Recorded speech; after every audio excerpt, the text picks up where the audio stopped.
लेकिन आकाश आनंद की वापसी जरूरी है, क्योंकि विपक्ष के पसीने निकलने पहले से ही शुरू हो गए हैं। क्योंकि आकाश आनंद ने जो ट्रेलर दिखाया था 2024 लोकसभा चुनाव के मंचों पर भाषण दे करके,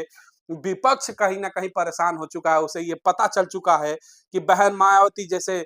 तेवर को तो हमने बर्दाश्त कर लिया, लेकिन आकाश आनंद जैसे लोगों को अगर खुली पावर मिल जाती है, जिस दिन उनके कंधे पर जिम्मेदारी आ जाती है बीएसपी की, विपक्ष कहीं भी टिकने वाला नहीं है। ये बात अच्छी तरीके से राहुल गांधी भी जानते हैं, और ये बात अच्छी तरीके से अखिलेश यादव भी जान चुके हैं 2024 लोकसभा चुनाव में, और बीजेपी भी जान चुकी है। इसलिए उनके ऊपर जिस तरीके से एफआईआर दर्ज की गई और जिस तरीके से विपक्ष की बौखलाहट है, वो बौखलाहट बताती है कि आकाश आनंद वो नेतृत्व देने वाले हैं बीएसपी को, जो बीएसपी का स्वर्णिम काल कहेंगे। वैसे तो स्वर्णिम काल बीएसपी सुप्रीमो बहन मायावती ने 4-4 बार दिखाया बीएसपी को, इसे धुरी में खड़ा करके, लेकिन जो केंद्र की सत्ता है उसमें, और साथ ही साथ उत्तर प्रदेश की खोई हुई जो जमीन है उसको वापस लाने का अगर मादा इस समय किसी के अंदर दिख रहा है पूर्ण बहुमत की सरकार के साथ, तो आकाश आनंद के अंदर वो तेवर, बीएसपी सुप्रीमो बहन मायावती के जो शुरुआती दौर में जो तेवर थे लगातार लड़ने की, वो तेवर, या फिर अंबेडकर के जो विचार है, या फिर बहुजन समाज को आगे ले जाकर के आगे बढ़ने की जो क्षमता है, वो आकाश आनंद के अंदर जिस तरीके से बखूबी इस चुनाव में देखा गया, मंचों से जिस तरीके से उनके बातों पर पूरे देश के जो राजनीतिक पंडित हो चर्चा करने लगे कि बीएसपी की अब जाकर के बीएसपी को असली चेहरा मिल चुका है। बीएसपी सुप्रीमो बहन मायावती के बाद चर्चा होती थी कि कौन मायावती के बाद बीएसपी का क्या होगा, उसका जवाब आकाश आनंद ने दिया, घबराओ मत अभी हम हैं। और उनके इन तमाम जो बड़ी बड़ी रैलियां हैं चुनाव के समय, उसके बाद से चर्चा में मुख्य बिंदु की अगर हम बात करें देश के अंदर, तो आकाश आनंद आ चुके हैं। और उनकी वापसी को लेकर के अब बीएसपी के अंदर ही उनके समर्थक जो है, युवा वर्ग है, लगातार सोशल मीडिया पर खेलते हुए नजर आ रहा है, लगातार सोशल मीडिया पर लड़ाई लड़ते हुए नजर आ रहा है, और लगातार इस समय मुहिम चलाई जा रही है कि आकाश आनंद की वापसी हो, बड़ी जिम्मेदारी के साथ वापसी हो। तो 23 तारीख को बड़ा फैसला आने वाला है, तैयार रहिए। आकाश आनंद फिर से बड़े जिम्मेदारियों के साथ बीएसपी में वापसी कर रहे हैं, और विपक्षियों के फिर से पसीने निकलने शुरू हो जाएंगे, क्योंकि आकाश आनंद की वापसी होने वाली है, और उत्तर प्रदेश में अखिलेश यादव और राहुल गांधी की मुश्किलें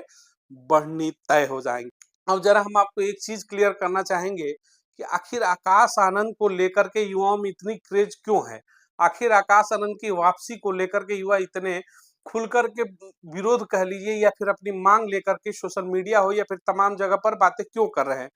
इस तरीके से बीएसपी में कभी हुआ नहीं था, लेकिन ये पहले ऐसी मौका होगा जिसमें किसी पदाधिकारी को लेकर के, किसी नेता को लेकर के बीएसपी में खुलकर के इस बार स्वर सामने आ रहे हैं, और बीएसपी से जुड़े लोग एक मुश्त कह रहे हैं कि आकाश की वापसी होनी चाहिए, यानी आकाश आनंद की वापसी फिर से होनी चाहिए। चलिए आपको बताते हैं विस्तृत रूप से कि आखिर आकाश आनंद इतने महत्वपूर्ण क्यों हो गए हैं। और सबसे बड़ी चीज,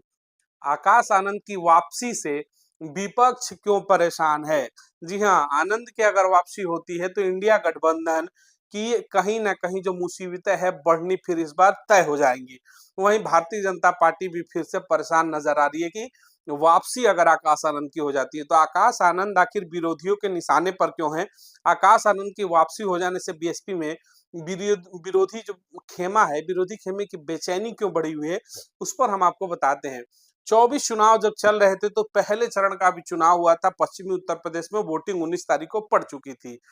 उसके बाद से दूसरे और तीसरे चरण से पहले आकाश आनंद की पश्चिमी उत्तर प्रदेश में जो लगातार रैलियां हुई, अभी मध्य यूपी पहुंचे नहीं थे, पूर्वांचल के एरिया में नहीं पहुंचे थे आकाश आनंद, अभी पश्चिमी उत्तर प्रदेश की कुछ एक जगहों पर उनकी रैलियां हुई। उनके इंटरव्यू जो है मेन स्ट्रीम मीडिया के चैनलों पर चलने शुरू हुए। तो जब रैलियां आकाश आनंद की आयोजित की गई तो बहन मायावती को भी ये उम्मीदें नहीं थी कि इतनी भीड़ हो सकती है। आकाश आनंद की रैलियों में युवाओं का जो जोश था, वो लाखों की संख्या में भीड़ पहुंचती थी आकाश आनंद को सुनने के लिए। आकाश आनंद की रैलियों में बहन मायावती के तर्ज पर भीड़ होना शुरू हो गया था। आकाश आनंद की बातों पर बहन मायावती की ही तरह लोग सुनने के लिए घंटों धूप में खड़े रहते थे। ये जो तमाम माहौल था और जिस बेबाकी के अंदाज से आकाश आनंद वहां पर विपक्ष को घेरते हुए नजर आए, यानी जो इंडिया गठबंधन था सो कॉल्ड, जो बार बार कहता था कि संविधान बचाने की लड़ाई है, अस्तित्व बचाने की लड़ाई है, आखिरी चुनाव है, इन तमाम मुद्दों को काट करते हुए जिस तरीके से आकाश आनंद विपक्ष से सवाल उठाते थे कि आखिर सवाल कौन कर रहा है संविधान बचाने की, जिसने देश के अंदर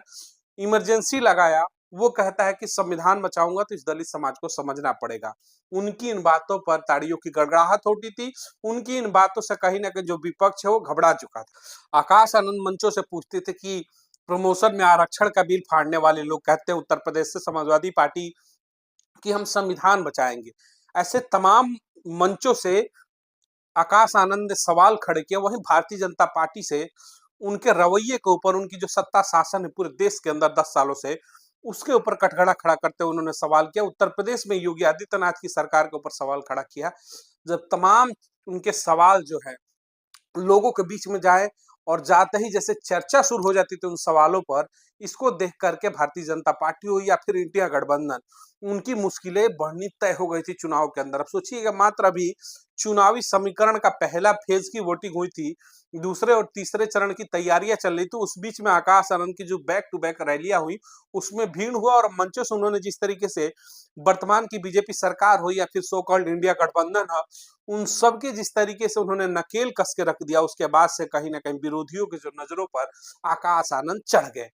फिर हुआ वही जिसका डर था। उनके एक बयान पर उनके ऊपर एफआईआर दर्ज कर दी गई। विपक्ष लगातार उन पर हमलावर हो गया, क्योंकि उनको भी पता था जो उनके तेवर थे। अभी तक आकाश आनंद को लोगों ने नॉर्मल तरीके से देखा था कि हरियाणा का प्रभार संभाल रहे, नॉर्मल कंडीशन में देखा था।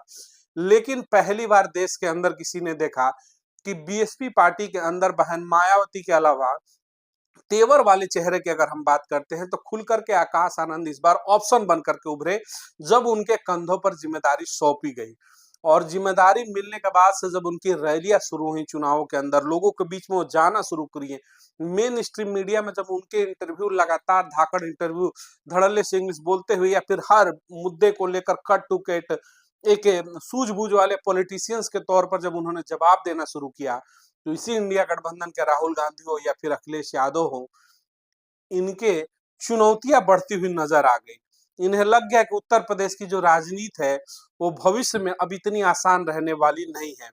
जो लोग कहते थे मंचों से कि बीएसपी खत्म हो चुकी है, मायावती के बाद आखिर क्या होगा इस समाज का, बीएसपी का क्या होगा, जो अखिलेश यादव की निगाहें थी कि बीएसपी शायद इसके बाद खत्म हो जाएगी और यूपी में समाजवादी पार्टी और कांग्रेस राज करेगी, बीजेपी राज करेगी। लेकिन जब आकाश आनंद के तेवर देखे गए चुनाव के अंदर,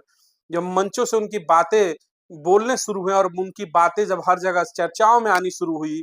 तो तमाम जो विपक्ष की पार्टी इंडिया गठबंधन या फिर बीजेपी, उसे लगा कि बीएसपी की राजनीति खत्म नहीं है, बीएसपी की राजनीति तो अब यहाँ से टॉप गियर में शुरू हुई है। बैठक बुलाई गई 23 तारीख को, उसमें बीएसपी के ऊपर अगर हम बात करते हैं तो इस बैठक के अंदर बड़ा ही प्रेशर है। जी हाँ, बीएसपी सुप्रीमो बहन मायावती के ऊपर एक निर्णय को लेकर के इस बार ही बड़ा इस बार दबाव है इस बैठक के अंदर। जी, मैं बात करूंगा देश भर के युवाओं की, जो यूथ वोटर है देश भर के, जो बीएसपी के सपोर्टर हैं, जो जिसे आप कह सकते हैं कि भविष्य है उत्तर प्रदेश की अगर बात करें या फिर देश की, तो यूथ वोटर जो है वो भविष्य है। वही आगे चल करके बीएसपी की तमाम चीजों को आगे बढ़ाने का और उनके मूवमेंट के लिए काम करने वाले का है। लेकिन इस बार बीएसपी के ऊपर ही अगर हम बात करें, बीएसपी सुप्रीमो बहन मायावती के ऊपर या फिर जो पूरी टीम है इस समय बीएसपी की, समीक्षा बैठक के दिन 23 तारीख को एक बड़े ही दबाव में है कि इस बार वापसी कराई जाए आकाश आनंद की। जी हाँ, आकाश आनंद की वापसी को लेकर के बैठकों में इस बार चर्चा जबरदस्त रहेगी। लगातार मैं अगर कल से बताऊं तो 21, 22 और 23 तारीख को जो बैठक है, 3 दिनों तक ट्विटर पर इस चीज को ट्रेंड कराने की भी पूरी तैयारी युवाओं ने कर रखी है, बहुजन समाज से जुड़े हुए, कि आकाश आनंद की वापसी हो। तो आकाश आनंद को लेकर के इस समय पूरे देश के अंदर अगर हम बात करें तो बहुजन समाज से जुड़े हुए लोग इस बार लगातार तैयारियों में है कि इस चुनाव से पहले जो उपचुनाव की घोषणा होने वाली है 1 महीने के अंदर, उससे पहले आकाश आनंद की वापसी हो। यानी 23 तारीख को आकाश की वापसी लगभग तय मानी जा रही है। जिस तरीके से इसको लेकर के सोशल मीडिया पर लगातार पार्टी के ऊपर प्रेशर पड़ते हुए नजर आ, राजनीतिक पंडित कहे जाते हैं, जो राजनीति की धुरी पर चर्चाएं करते हैं और निर्धारित करते हैं कि भविष्य की राजनीति क्या है, उन राजनीतिक पंडितों की जुबान भी खुल चुकी थी। वो मजबूरी में ही सही, लेकिन उनकी चर्चा करना, क्योंकि चर्चा जो है मेन बिंदु में उस वक्त आकाश आनंद आ चुके थे। आकाश आनंद के जो वक्तव्य थे, उनकी रैलियों में जो बोले गए शब्द थे, देश के अंदर इतने चलने शुरू हो गए थे कि राजनीतिक पंडित भी उनके ऊपर चर्चा करने से पीछे नहीं हट पा रहे थे। और चर्चा ये शुरू हो गई थी कि अब बीएसपी का जो भविष्य है बहुत तेजी से शाइन करेगा, क्योंकि बहन मायावती ने अपना पूरा उम्र दे करके, पूरी जीवन दे करके जिस तरीके से सींचा है और उस विचारों को आगे बढ़ाने का काम किया है, माननीय कांशीराम ने अपना पूरा जीवन दे करके सींचा है, उस बगीचे को, उस बीएसपी के बगीचे को संरक्षित करने का काम करने वाला जो सवाल उठाता था कि विपक्ष कौन होगा, आकाश आनंद ने इस बार जवाब दिया, धाड़ करके जवाब दिया मंचों से कि आ चुका है युवा। और युवाओं में जिस तरीके से मात्र 2 से 4 रैलियों के बाद से ही युवाओं का जो आकर्षण है, जिस तरीके से अखिलेश यादव, राहुल गांधी और चंद्रशेखर रावण से हट करके शिफ्ट होते हुए नजर आ रहा था उस समय आकाश आनंद की तरफ, यही विपक्ष को दिक्कत हो गई। और विपक्ष की जो मिली जुली रणनीति थी, जो विपक्ष का जो मिला जुला टारगेट था कि आकाश आनंद को किसी भी हाल में रोकना हो, भारतीय जनता पार्टी हो या फिर कांग्रेस हो, सपा हो, और उसके बदौलत ऐसी रणनीति तैयार हुए और वो पद से हटा दिए गए। देखिएगा आप, ममता बनर्जी अभी वर्तमान के मुख्यमंत्री हैं, लेकिन अपने मुख्यमंत्री काल के रहते हुए ही जिस तरीके से वहां पर अभिषेक बनर्जी को लॉन्च किया गया, मौका दिया गया परिपक्व बनने के लिए। बिहार की राजनीति को देखिए, लालू यादव समय रहते ही किस तरीके से लॉन्चिंग करके उप मुख्यमंत्री बना करके समय दिया गया परिपक्व बनने के लिए। सबसे बड़ा उत्तर प्रदेश की जिस राजनीति की हम बात करते हैं, माननीय मुलायम सिंह यादव ने 2012 का चुनाव अपने चेहरे पर लड़ा, लेकिन सजी सजाई थाली दे दी अखिलेश यादव को, और अखिलेश यादव आज उत्तर प्रदेश के नेता बने बैठे हैं। तो सवाल यही है कि यहाँ पर बीएसपी के द्वारा सजी सजाई थाली न दे करके आकाश आनंद जैसे जुझारू और संघर्षशील जो युवा है, जिसके ऊपर कंधे पर आपने जिम्मेदारी दिया और उसने बखूबी निभाया, उस युवा को फिर से वापसी लानी पड़ेगी बीएसपी को। क्योंकि आकाश आनंद को देख करके तमाम लोगों ने ये जरूर कहा कि अगर आकाश आनंद के कंधों पर जिम्मेदारी रहेगी तो 2027 का जो विधानसभा का चुनाव है उत्तर प्रदेश का,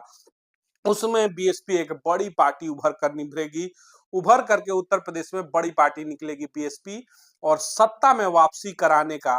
पूरी जो दारोमदार आप कह सकते हैं, जो पावर कह सकते हैं, वो आकाश आनंद के कंधों पर युवाओं ने महसूस किया। मिलेंगे आगे, जैसी भी खबर होगी उत्तर प्रदेश से जुड़ी हुई आकाश आनंद को लेकर के आपके बीच में जल्द से जल्द पहुंचेंगे। बहुत बहुत धन्यवाद।